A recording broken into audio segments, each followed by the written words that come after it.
Dans nos entreprises, dans nos hôpitaux, dans nos administrations, on ressent cette absence de compétences comme un vide qui pèse. Les services publics fonctionnent tant bien que mal, souvent grâce à la bonne volonté de quelques-uns qui font ce qu'ils peuvent avec ce qu'ils ont. Pendant ce temps, nos jeunes diplômés marchent de bureau en bureau, le regard plein d'espoir, les dossiers soigneusement rangés. Ils rêvent d'une chance, mais se heurtent à une réalité brutale.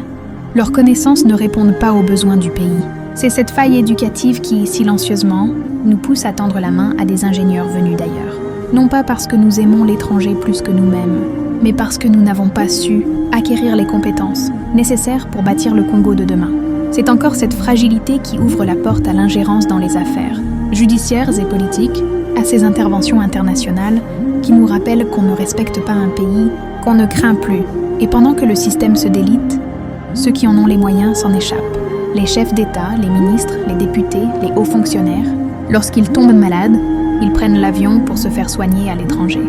Quand leurs enfants doivent étudier, ils les envoient loin, là où l'on promet un avenir plus sûr.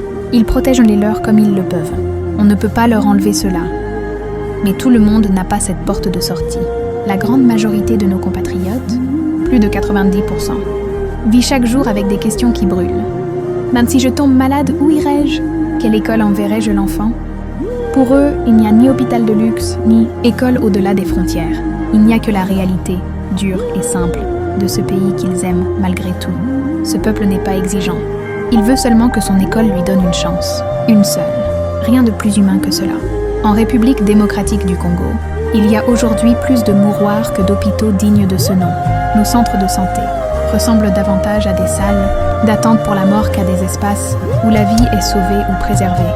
C'est un constat brutal, mais fidèle à la réalité que vivent nos familles chaque jour.